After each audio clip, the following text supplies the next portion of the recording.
मुझे भी आइडिया हो जाए, क्योंकि कानून को मैं उस तरह से नहीं जानता। सर ऐसा है कि हमने एक रिट पिटीशन लगाई थी इस्लामाबाद हाई कोर्ट के सामने, जिसमें इमरान रियाज साहब का नाम ECL और PCL के अंदर डाला गया था। उसका डिसीजन 29 मई को आया था, जिसमें अदालत ने हुक्म दे दिया था कि इनका नाम ECL और PCL से निकाल दिया जाए। जिस मुकदमे की बुनियाद पर इनका नाम ECL और PCL में डाला गया था, उस मुकदमे में इमरान रियाज साहब की बेल लाहौर से कन्फर्म हो चुकी है, और उसके अलावा और कोई जवाज़ नहीं है कि इनका नाम ऐसी ब्लैक लिस्ट में डाला जाए। अदालत ने हुक्म दिया था कि चूँकि इन्हें हज पे जाना है तो फौरी तौर पर इनका नाम ECL और PCL से निकाला जाए। बट जब रात को इमरान साहब ट्रैवल कर रहे थे और जब एयरपोर्ट इमिग्रेशन पे पहुँचे, तो वहाँ पता चला कि इनका नाम ECL और PCL से अभी तक नहीं निकाला गया। तो कंसिडरिंग दैट हम लोगों ने एक कंटेम्प्ट पिटिशन फ़ाइल की है इस्लामाबाद हाई कोर्ट में, और अब हम वेट कर रहे हैं कि जब वो फ़ाइल हो जाए तो हम अदालत में पेश होंगे और फिर अदालत के सामने पेश होकर हम ये सारा वाज़ा बताएँगे। तो इमरान भाई, जो ये लीगल मैटर्स हैं तो उन्होंने बयान कर दिए, पॉलिटिकली आपको क्या लगता है ये वो लोग हैं जो आपको सताना चाहते हैं, जो आपको सियालकोट से उठाते हैं, फिर कहते हैं हमारे पास नहीं है, तवील अरसे तक आपकी सेहत भी ख़राब की उन्होंने, आपको अंदर रखा, क्या वही लोग हैं? इंतकामी अभी तक आग ठंडी नहीं हुई? मैंने ना रात को कुरान पाक में ना पढ़ा और अहादीस में भी पढ़ा। इसका बहुत सख्त अदाब है और बड़ी सख्त सज़ा है। आप बैतुल्ला से और उसके तवाफ से नहीं रोक सकते मुसलमानों को। और जाबिर हुक्मरान का लफ्ज़ इस्तेमाल किया गया कि ज़ालिम हुक्मरान, एक हदीस के अंदर। सूरह अनफाल में भी मैं पढ़ रहा था, शायद आयत नंबर 34 थी, वहाँ पे भी है, और दीगर सूरतों के अंदर भी ये तस्करा मौजूद है। तो अब ये कौन है जो इतना बड़ा रिस्क ले रहा है? मैं तो हैरान हो रहा हूँ। हज पे तो मैं चला ही जाऊँगा इंशाअल्लाह, और हज तो मैं करूँगा इंशाअल्लाह। ये तो मेरा ईमान है कि मेरा अल्लाह मुझे बुला रहा है और मैं चला जाऊँगा हज पे। अब ये इस तरह रोकने से, ये रुकावटें डालने से, बजाय इसके कि मुझे दुआएं दे के रुखसत करें, मेरे ख्याल में अपने लिए गुनाह कमा रहे हैं जो लोग भी कर रहे हैं। गलत बात है, नहीं करना चाहिए था। हम रात को गए थे एयरपोर्ट पे, वहाँ जाके पता चला जी कि आपका नाम पहले निकाल दिया गया था, फिर दोबारा डाल दिया गया, और संडे वाले दिन डाला गया। जो मेरे पास इन्फॉर्मेशन है, ECL में मेरा नाम संडे को डाला गया। अब आप सारे सहाफ़ी हैं, क्या संडे को कोई कैबिनेट मीटिंग हुई या कोई कैबिनेट के एजेंडा के ऊपर मेरा नाम मौजूद था? तो ECL में नाम डाल कैसे गया? वो तो डाल ही नहीं सकता कैबिनेट मीटिंग के बजाय। तो पहले निकाल दिया इन्होंने अदालती ऑर्डर पे, फिर उन्होंने दोबारा डाल दिया। एक्चुअली ये कंटेम्प्ट का केस बनता है, और उसके अलावा हमने एक फ़्रेश भी एप्लीकेशन डाली है अदालत के अंदर, और हमारी कोशिश है कि आज ही सुनी जाए। और मैं कल नहीं जा पाया, तो मेरे पास I still have a chance, और मैंने ये अपना जो है वो इसलिए कनेक्शन फ़्लाइट रखी थी कि आगे मेरे पास थोड़ा सा टाइम ऐसा मौजूद हो कि अगर मुझे रोक लिया जाए तो मैं दोबारा ट्रैवल करके अपनी जो हज वाली फ़्लाइट है उसको पकड़ सकूँ। तो मेरे पास अभी चांस है, और मैं दोबारा हज वाली फ़्लाइट पकड़ूंगा और जाऊंगा। यहाँ से मैंने अब कल के लिए टिकट लिया हुआ है, और जो कल वाला टिकट है वो भी हमने दोबारा जमा करवा दिया है कि जनाब मेरे पास चांस है, मुझे कल दोबारा रवाना किया जाए और मुझे मौका दिया जाए कि मैं जाके हज करूँ। 2022 में नहीं करने दिया, मुझे गिरफ़्तार कर दिया। 2023 में मैं अगवा हो गया, नहीं करने दिया। अब 2024 में फिर ECL में नाम डाल दिया, मैं ट्रैवल करने गया, फिर मुझे वापस भेज दिया। तो मैं रोज़ जाऊंगा जब जब मुझे मौका मिलेगा, और कोशिश करता रहूँगा कि मैं वहाँ पहुँच जाऊँ और हज कर सकूँ। तो जो लोग रोक रहे हैं ना, वो सिर्फ कुरान पाक में पढ़ें और हदीस में पढ़ें कि इस रोकने का अजाब और गुनाह क्या है। तो इमरान रियाज साहब, बाहर जाकर, सऊदी अरब जाकर आप ऐसा क्या कर सकते हैं या करेंगे जिसकी वजह से आपको नहीं अलाउ किया जा रहा? मुझे नहीं समझ आ रही, यानी ये तो मेरे अपने दिमाग में ये सवाल आते हैं जो आपके दिमाग में हैं।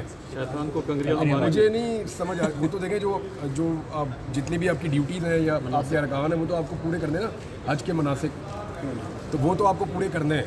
इमरान रियाज साहब क्या समझते हैं कि पूरा साफ़ करने जुर्म में हो चुकी है आपको ये करने की? देखें, अब जो फरहाद के साथ हो रहा है या जो बाकी साथियों के साथ हो रहा है, आरिफ हमीद भट्टी साहब की अभी नौकरी चली गई, कुछ और सहाफ़ियों के साथ भी प्रॉब्लम्स हो रहे हैं पाकिस्तान में, बहुत सारे सहाफ़ियों के साथ। कभी कोई गिरफ़्तार कर लिया जाता है, कभी किसी पे मुकदमा दर्ज किया जाता है।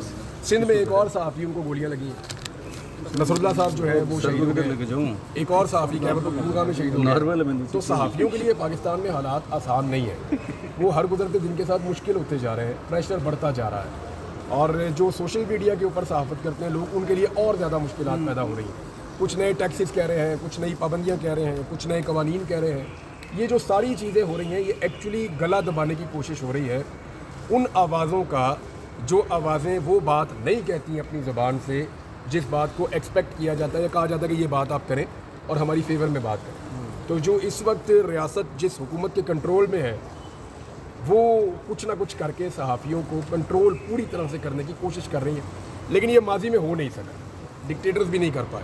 तो अब कैसे होगा ये मुझे समझ नहीं आ रहा। इमरान भाई ये बताइएगा कि आप घर से निकले तो आपको कुछ शुकूक व शुबहात थे कि आपको रोका जाएगा या सडन वहाँ पे जाके पता देखिए, चला फॉर मी इट्स ऑलवेज 50-50। मेरे लिए तो हमेशा ऐसे ही रहता है कि 50-50 है हर काम में। घर से निकलें, घर वापस आएंगे नहीं आएंगे, 50-50 है।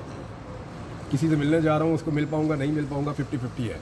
एयरपोर्ट जा रहा हूँ, मैं ट्रैवल कर पाऊँगा नहीं कर पाऊँगा, 50-50 है।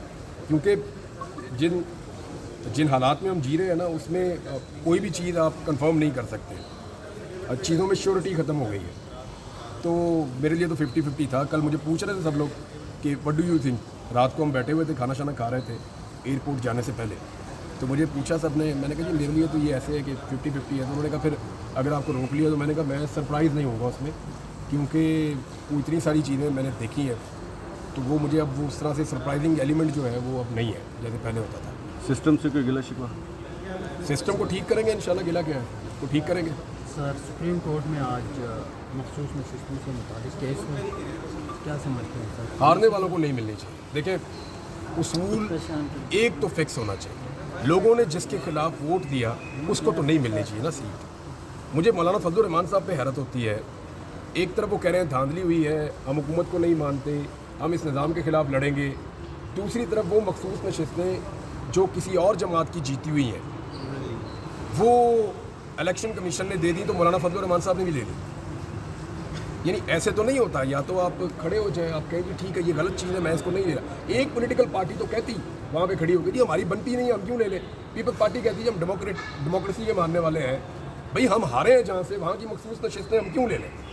PMLN कह देती, चले इन दोनों ने नहीं कहना था तो MKM कह देती, उसकी तो वो जीती हुई भी बहुत मशकूक है। और जब उसने भी नहीं कहा तो फजलुर रहमान साहब तो इनकलाब की बात कर रहे हैं ना, वो कह देते, उन्होंने भी नहीं कहा। मेरे ख्याल में अब जजेस को कह देना चाहिए। ये जो फुल कोर्ट बना है बड़ा फिशी है मामला। सीनियर 7 जजेस के बारे में राय आ रही थी पहले कि ये इस तरह बनना चाहिए लार्जर बेंच, लेकिन अब ये फुल कोर्ट बन गया है। 6 जजेस के खत के मामले पे भी एक डिमांड है कि फुल कोर्ट बनाया जाए, और बाकी इससे मिलते जुलते दीगर केसेस में उनमें भी डिमांड है कि फुल कोर्ट बनाया जाए। अब इस केस में बन गया है, उम्मीद करते हैं बाकी में भी बने। अच्छा, इमरान रियाज साहब, खान साहब जेल के अंदर से बार बार ये कह रहे हैं कि आप लोग एग्रेसिव रहें बजाय इसके कि डिफेंसिव आप रहें। तो इस तमाम तर सूरत में PTI की लीडरशिप को कैसे देखते हैं? क्या वो जिम्मेदारियाँ निभा रही हैं जो कि निभानी चाहिए? देखिए, हर एक की अपनी कैपेसिटी है, जिसकी जितनी कैपेसिटी है वो उतना करने की कोशिश कर रहा है। कुछ लोग अपनी कैपेसिटी से आगे जाके काम करते हैं, कुछ अपनी कैपेसिटी से थोड़ा सा पीछे भी आ जाते हैं। लेकिन जो लोग इमरान खान को मिलते हैं वो ये कहते हैं उनमें तो बहुत एनर्जी है और वो हमें हवा भर के भेजते हैं, भर के जाके अपनी एग्रेसिव सियासत करो। क्योंकि जितनी बुरी इस वक्त गवर्नेंस की सूरत हाल है, अगर इसका अशर अशील भी किसी गवर्नमेंट का होता तो अपोजिशन उसका जीना हराम कर देती। लोग जितने तंग हैं, जिस तरह के बिल आ रहे हैं लोगों को, जितनी महंगाई बढ़ गई है, जितनी बदअमनी है, जितनी सूरत हाल ख़राब है, गुर्बत है, बेरोज़गारी है, ये जितनी चीज़ें ख़राब हुई हैं मईशत में, इसका इम्पैक्ट आम आदमी पे पड़ रहा है। कोई भी पॉलिटिकल पार्टी कभी भी ऐसा मौका ज़ाया नहीं करती। मेरे ख्याल में इमरान खान साहब अपनी पार्टी को कह रहे हैं ये मौका ज़ाया ना करो। और मैंने ये नोट किया कि ऐसा लगा कि पाकिस्तान तहरीक इंसाफ ने पिछले 2 सेशंस में शायद गवर्नमेंट को हेल्प किया कि आप चला लें, सेशन को चला लें।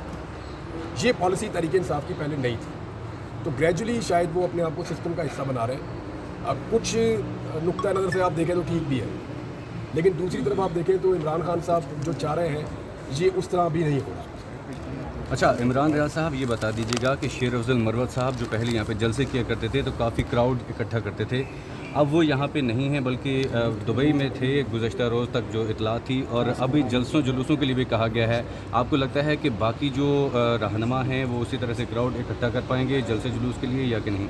देखिए, क्राउड तो कोई भी इकट्ठा कर लेगा, इमरान खान साहब के लिए है। शेर अफजल मरवत ने बड़ी दिलेरी के साथ अपनी पार्टी को लीड किया था और मुश्किल टाइम पे किया था। अभी उनके सितारे गर्दिश में, और उनको खुद पार्टी ने ही थोड़ा साइड पे किया हुआ। उसकी रीज़न है ना, स्पेशली जो एक सऊदी अरब वाला स्टेटमेंट था वो पाकिस्तान तहरीक इंसाफ को स्ट्रेटेजिकली सूट नहीं कर रहा था, उसमें उनको नुकसान हो रहा था। तो मुझे जो ज़ाती तौर पे लगता है कि शेर अफजल मरवत का कोई और प्रॉब्लम नहीं है, ये जो सऊदी अरब वाला स्टेटमेंट है ये उनके गले पड़ा है। तो कुछ अरसे के लिए शायद वो भी इस सारे गेम से आउट रहेंगे, लेकिन वो हमेशा आउट नहीं रहेंगे, मुझे ऐसा लगता नहीं है। और अली अमीर गंडापुर जो हैं वो आप क्या समझते हैं उस्मान बुज़दार के मुकाबले में?